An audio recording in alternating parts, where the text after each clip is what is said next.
Hello, everyone. I'm very happy that today we have a very seasoned and expert person with us, Gunjan Thaney. She started as a banker, helped people get well, and then decided that she needed a change. She went into social enterprise and now is in the philanthropy space. Let's listen to her. Over to you, Gunjan. Thank you. Thank you, Professor Mathur, for giving me this opportunity and platform to share about my journey. And since you gave me the freedom to choose what I want to speak about, I would like to utilize this opportunity and talk about few interconnected topics that I'm deeply passionate about. And since you have a lot of young Indians as your viewers, I would like to start by sharing a bit about my personal story and how I landed at leading the biggest movement that is enabling hundreds of Indian philanthropists to give back significantly, that is more than 50 or more than of their net worth towards social causes. Hi everyone, I am Gunjan, an ex-banker, a social entrepreneur, and a leader of a philanthropic movement and a mother of two beautiful children. To set the context, I would like to start from the start. I grew up in a typical middle class family with limited means, and being the eldest of three sisters, I started working really early in life to become financially independent. And before I could realize, my work became my obsession, and I had the privilege of enjoying a decade-long successful career in the banking space. However, there were few triggers, both personal and professional, which got me thinking whether I was really creating value for myself and whether I really saw myself doing that for a longer time. And interestingly, throughout my professional tenure, I was always deeply involved in the volunteering activities. And when I connected the dots, I realized that I wanted to create deeper impact, which triggered me to take the plunge and start Desi Origin, a tech platform which enabled women run self help groups, rural artisans, and farmers by connecting them directly to the end customers. At Desi, I worked very closely with non for profit organizations, and by this time, I was almost certain that I wanted to continue working in the social impact space. Fortunately, COVID gave me a lot of time to reflect on all the micro experiments that I made and pivots that I made in my journey, and I realized that I thrived on relationships, and that working with different communities always excited me. And that's when I transitioned to lead Living My Promise, a philanthropic community, full time to create a more broad based and deeper impact by not just working on one social cause, but by helping philanthropists working on different social causes. And I can say that life has come full circle for me now by helping HNIs make more wealth during my wealth management days to now helping them give it more meaningfully to create a meaningful legacy. So that's about me. And now I would like to shift the focus from, from my personal journey to my current passion, which is enabling philanthropy and giving in India. Okay. Go ahead, please. So before I dive into what Living My Promise is, it's important for me to clarify that Living My Promise is not an organization. Living My Promise is a philanthropic movement, a community of practice that provides platform to philanthropists to publicly commit 50% or more of their wealth towards philanthropic causes of their choice, either in their lifetime or in their will. It's a community of like-minded individuals who believe in utilizing their wealth, which includes their time, talent, resources, as well as networks for greater good. Okay. In terms of impact that this community is creating, it's a growing community which has 145 individuals who have made this public promise as we speak. And this particular community will end up giving more than 4,000 crores in their lifetime. And Wow. even if I assume an average of 40 years, we are still, it will be still more than 100 crores every year towards different social causes. So that's Living My Promise. And now, from living my promise, I would like to shift the focus to why is philanthropy important and why initiatives like living my promise are important. Um, as we all know that despite India being one of the fastest growing global economies with a GDP of 7.5% and a goal to become a $5 trillion economy by 2025, our country still faces complex issues like which includes inequality, job insecurity, and gender-based discrimination, among many other. Um, and and in the same country, according to Forbes world's billionaire list of 2024, India has 200 billionaires. As per the Hurun Rich List, India has 1,300 individuals whose net worth exceeds 1,000 crores. So that's the individual money which is available in our country. However, if you look at the donation and the giving, the ultra HNI segment, if you look at in the year 2023, though the donations have increased by 60%, and the total giving which has happened from the UHNI, which is the ultra HNI segment, is about 6,850 crores. However, these are primarily driven by few large donors. So not, so if you look at the ultra HNI segment, the donations are primarily coming from few very large donors, not from everybody. Also, if you look at the next level of solid funding which comes, it's coming from the emergent segment of affluent and the HNI segment, which is actually growing because the wealth and the capital markets and the economy is getting a boost. And that particular sector, segment, if you look at, has overall contributed to about 26,000 crores in the year 2023. And that's a growing segment, which is expected to grow and hence significantly impacting the private philanthropy space in India.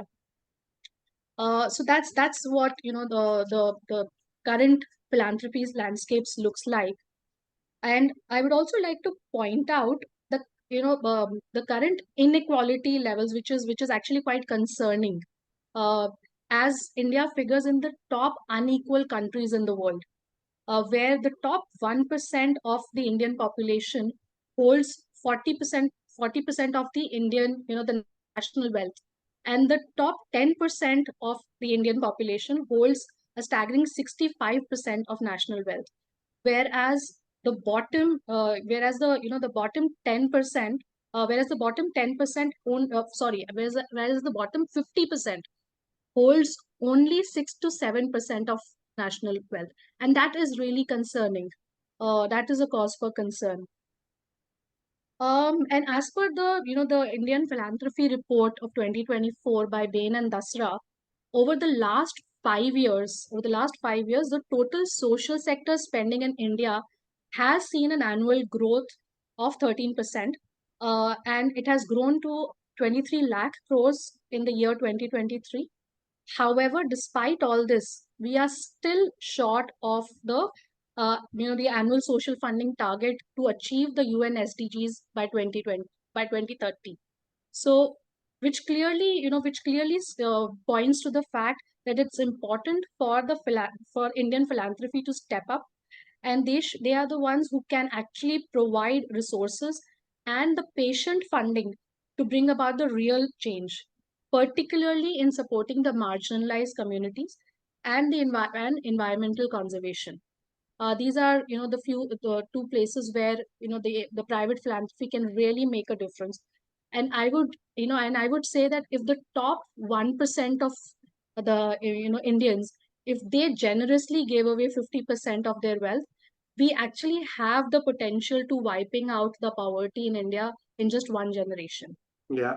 So that's the power of philanthropy, and that is why we need more initiatives like Living My Promise. So that answers why we need philanthropy and why philanthropy needs to step up. Um, Coming back to Living My Promise, I have a privilege to be working and supporting the kindest community in the country, as I call them. And as I pursue my mission to expand this community, I connect with a lot of individuals from different walks of life and different backgrounds. Until date, I have never encountered an individual who has expressed a lack of desire to give back. Mhm.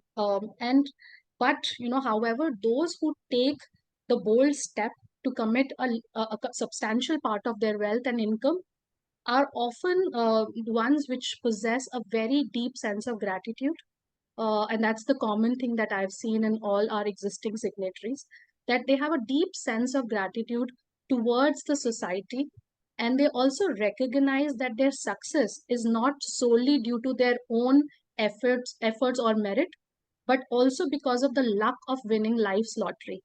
And some of them also call it an ovarian lottery, that they just happen to be at the right, being born in the right family. Mhm. So that's a common thread among all these people who have taken this bold step of giving back a substantial part of their wealth. However, I would like to also talk about few fears which even the most compassionate philanthropists have, and which does not allow them to be more courageous and make big bets. um, I think the first fear that many philanthropists face is the fear of wasting resources. Many philanthropists feel that if they do this, they might end up wasting money, and which might not result in the right impact or outcome. However, this fear typically leads to a overly conservative funding practice. And when I say this, ironically, this cautious approach often leads to a significant financial waste by diverting their productive staff time away from the impactful activities, um, or their strategy implementation. And the budget often gets allocated to extensive data collection efforts, not trusting the abundant knowledge which is already possessed by their own staff, uh, and their board, and also the grantees, the key grantees that they set out to help. So I think that's one of the fears that people face when they make courageous commitments and larger commitments and bets. The second fear that I have often seen is the fear of taking a stand on controversial issues, and also sometimes they feel, because there could be a potential backlash, they adopt a very cautious approach, which and this can lead to, again, a waste of time and resources. um, However, despite potential backlash, if the philanthropist take a very take the the approach to support these controversial issues, it can lead to significant social impact, and can also demonstrate leadership in that field by the philanthropist. And last but not the least, the fear of failure. The fear of failure even uh, stops even the most uh, experienced philanthropist from experimenting innovative solutions, and can keep new initiatives from even getting off the ground. And that also is one fear that the philanthropists need to overcome.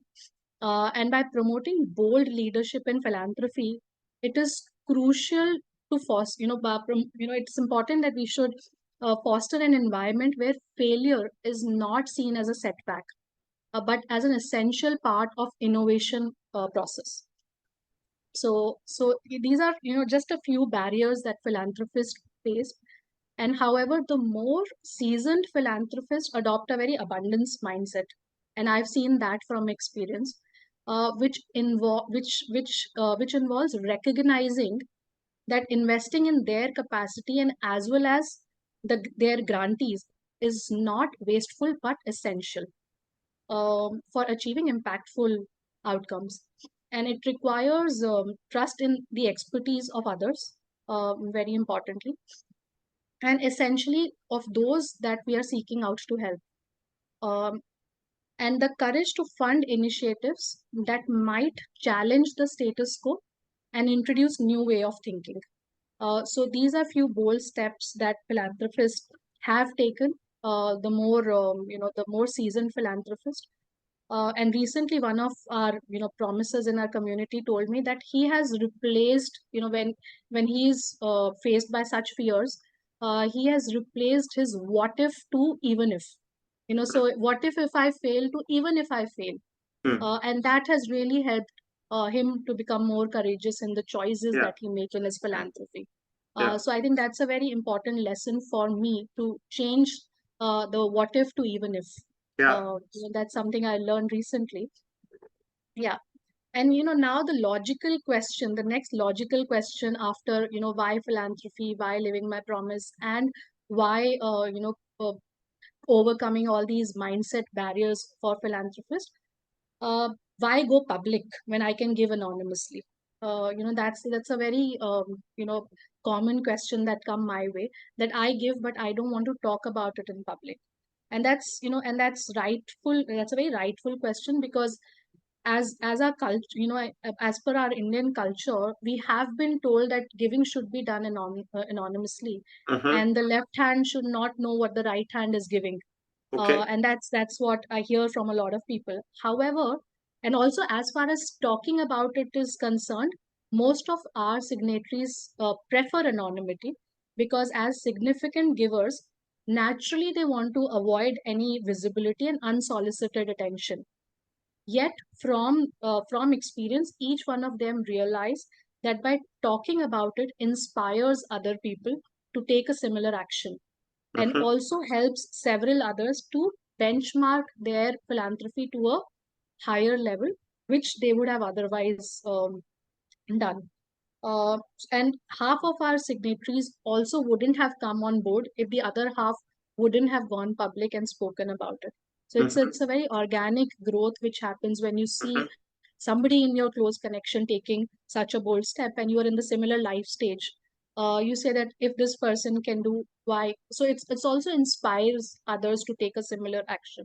Mm-hmm. And and I also feel that talking about philanthropy can be done with utmost humility, and that's also the Indian way of doing things. Okay. We can talk about it, but we can still be you know uh, we can still maintain the humility about it. So Okay. yeah, just that's that. So I would say that talking about your personal philanthropy is important if you want others to if you want to inspire others. And also, I say, I would just, as I close, I would like to reiterate that philanthropy is in a very unique position of power right now. It's a very unique place that philanthropy is right now, with the growth in the economy and the capital markets. The number of HNIs and the affluent is only expected to rise, and so is the philanthropy if people start getting inspired and inspire others. We have the potential to grow the philanthropy. And as far as living my promise is concerned, I also feel it's just a matter of awareness. Because if everybody in India knew about living my promise, I think we would probably be around 10,000 people already in the community. Because there are people who want to give back substantially Mm-hmm. for the good of country and the people.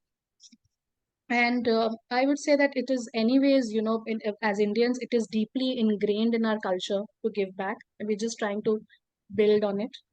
However, to make truly transformative changes, an individual philanthropist needs to adopt look at three aspects. One is generosity of their income and wealth. While we do give, and it's there in our culture, it is crucial for individuals to commit a more significant percentage of their income and wealth, ideally during their lifetime. Because when I talk to philanthropists, many philanthropists regret not starting this journey earlier and Yes. sooner. Yes. Yeah. And 50. second, I've heard 50 years is the right age. yeah, and you'll be surprised that in our community, the youngest person who is committed to give 50% of his wealth is 27. Okay. Uh, yeah, so as he makes wealth, he's going to give. So so there is no age to start, to commit to give a Yeah. substantial part of what Yeah. you create. Yeah. Second thing that I would like for people to do is an hands-on engagement. beyond monetary contributions, because being actively engaged and giving your time alongside your financial support can be extremely rewarding. And this hands-on approach allows you to connect more deeply with the causes that you support. So Yes. along with the wealth and the financial resources, do give time as well as share your networks for with the grantees that you support. Also, be more strategic in your giving, and instead of dwelling on the overhead cost, consider a more strategic approach to your philanthropy by focusing to empower the organizations that you support by helping them build their capacity and to create the desired impact. And I would say by embracing all these principles, we can collectively enhance the impact of our philanthropic endeavors and leave a lasting legacy. And today, when every sixth person in the world is an Indian, when India progresses, the development of the world also gets a boost. Yeah. And as India emerges as a significant player in the global development, philanthropists have an opportunity to make big bets and long-term commitments. And before I close, I would say thank you for listening. And if this idea of giving back resonates with the listeners, please visit www.livingmypromise.in and make your promise today, because it's always a right time to do the right thing. Thank you. Okay, thank you so much, Gunjan. I have learned a lot. And I just want to comment on one point, the point you made about innovation. A few days ago, I had written that India can become very quickly an innovative country if three conditions are met. And one of them was that people must accept that innovators will fail. Absolutely. People must, parents, societies, teachers, everybody must accept that innovators will fail. And I think it's time to start thinking of social entrepreneurs like startups in the tech field. Most will fail, some will succeed. You cannot predict in advance who will succeed and who will fail. So your only option is to say, okay, the person didn't fail, that idea failed. And that's knowledge, because now we don't have to go down that route, or maybe we can reform it and so on. So I'm very happy that you are. And the other point which I've been writing for more than 2.5 years is that we still have this mentality in India of the government as the doer, right? It's from the old days when I was young, and it was perhaps meaningful.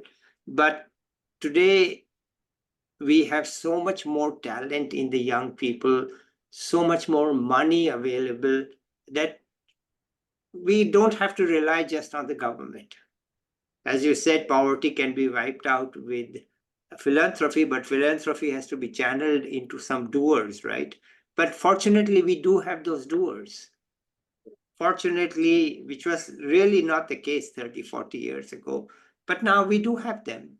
And they are also interconnected through the internet and so on, and much more effective. I've talked to many of them. So I think you have hit the right spot in trying to find the channels between the people with the money and the people who need the money. Basically, the channels don't exist. There's fear, there's confusion, there's all sorts of things. Somebody has to sort it out. And I think you have taken the right step of trying to sort it out. Well, that's it from me. I must say thank you and congratulate you for the work you are doing. I hope it succeeds. I hope more people join you in your work. And I just want to ask, you have any final words you want to say? Like I said, give back sooner if there is an inclination, if the idea resonates, give back in any form. Start early as you feel. Do the assessment of your needs and wants, and if you feel that you have the means to give back, there are a lot of platforms now available where you can connect with a community of like-minded people. So be part of such communities. That's for people who want to give back and the philanthropist.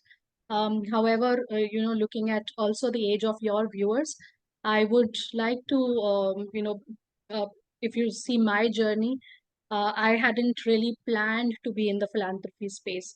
So especially for the young women, I would say that be true to what you do. Uh, Always keep looking at ways to give back, and play your part well. Because especially for women, it has never been easy, and it never was, and it never will be. But at the end, if you feel that you've played your part well, I think it's all worth it. Okay, thank you very much, Gunjan. Let's end it here. Maybe we'll come back to you in a year to see what you've achieved, how you feel about it. Till then, let's say bye to the viewers. I'll be back with another young person or an expert soon. Bye, everybody.